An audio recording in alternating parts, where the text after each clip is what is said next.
Kahapon na alas 5 ng umaga, saktong-sakto, biglang mulat ang mata ko. Nagising po ako. Sabi ko, ay alas 5 na. Pumasok agad sa isipan ko, si Jovelyn. Pagkatapos, umupo ako sa may sopa sa amin, katapat ng CCTV. Tapos, biglang sa may TikTok, kasi lagi ako nanonood doon habang nag-upload ako. Biglang umapir yung video ko na masama yung pakiramdam ko. Yung binidyo ko nga din dito. Tapos, biglang may nag-doorbell doon sa video ko. Pero wala sa isipan ko na sa video ko may nag-doorbell. Bigla na lang, sabi ko, sino nag-doorbell madaling araw? Tingnan ko agad yung CCTV. Pagkatapos, tingnan ko sa pintuan, wala naman po nag-doorbell. Pagkatapos, tinignan ko yung sa may altar, biglang nalaglag yung picture ni Jovelyn. Tapos sabi ko, nagpaparamdam yung ate ko kasi malapit na yung, kasi 28 nga po ngayon, bukas ay 28 na, ganun, sabi kong ganun. Kasi kahapon kami napaninipan, nangyari yon alas 5 ng umaga, tapos ngayon 28 na nga po ng hapon. Sabi ko, anak, oo, alam ko nagpaparamdam ka, alam ko hindi ko makakalimutan na ika-4 months mo, ganun po yan. Tapos may paparamdam na may naglalakad sa hagdan, ganun. Kapag lapit na ng kanyang kaarawan, ng pagpanaw, at ganun din ang kanyang birthday.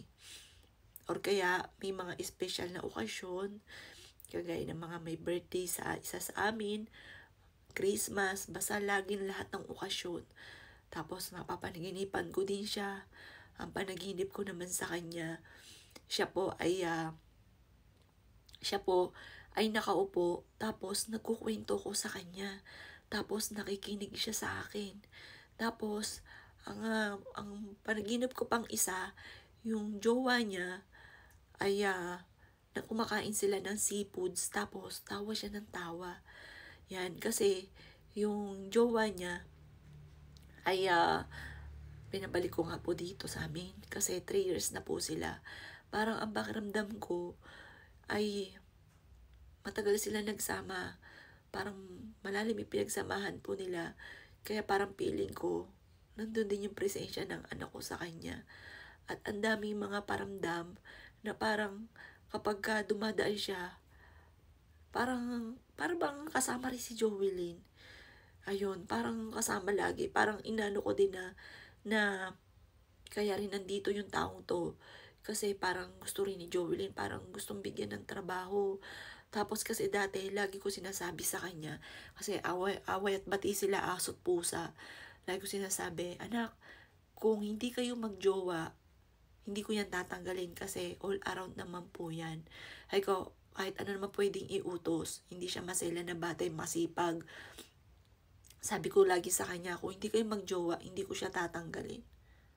Alam niyo po na, di ba, kung isipin mo na wala si Jovelyn, napabalik po siya dito.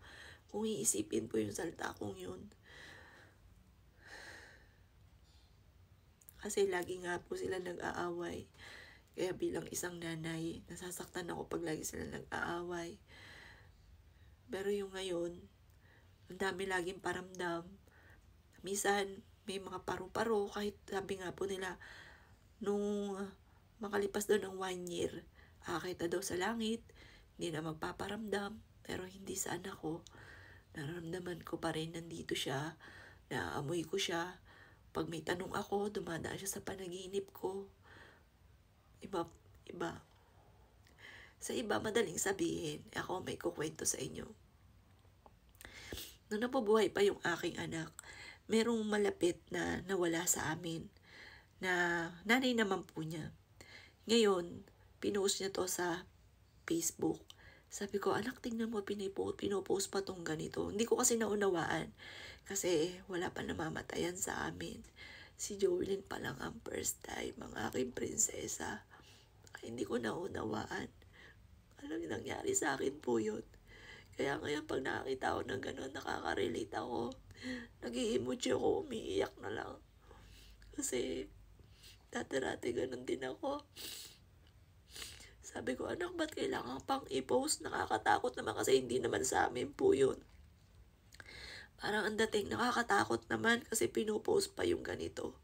Pero nangyari sa akin. At sa anak ko pang prinsesa nangyari. Napakasakit. Sobrang sakit. Sabi, may nakakwentuhan ako. Sabi, pag daw po siya ay nakikipaglamay, pag uwi daw po niya, napakasakit sa kalooban, nanghihina daw po siya.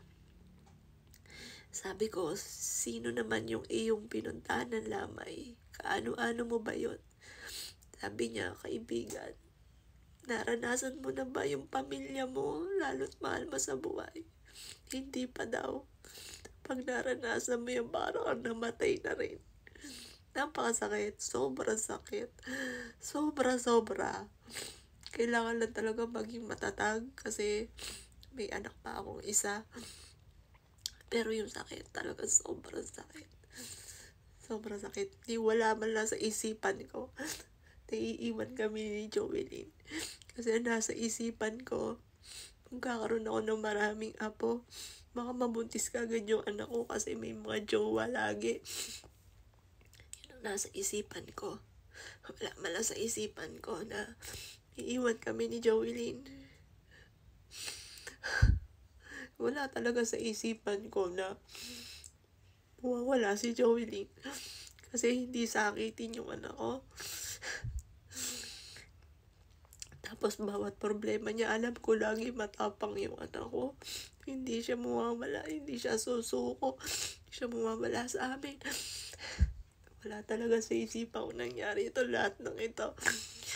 Hanggang ngayon, lagi ko wini-wish. Pag nakakita ako na pwede ako mag-wish, bulalakaw, or kaya yung mga kung ano may sinasabi nila na swerte. Lagi ko wini-wish, magising na ako, bumalik na yung anak ko. Yun ang lagi kong wish. Kung halimbawa na nanaginip ako, magising na ako. Ayoko nang ganito. Ayoko mawala yung anak ko. Dami nagpapayo sa akin na lahat tayo mawawala. Pero ang sakit. Nahirap pong tanggapin. Talagang napakasakit. Yung iba kasi sinasabi nila, kasi hindi pa nila nararanasan, lalo na mawalan ng anak. Napakasakit sa kalooban. Sobrang sakit. Walang hihigit na sakit. Dati-rati. Sabi ko, napakasakit mga anak. Ang sakit-sakit talaga mga anak. Ang hirap umiri.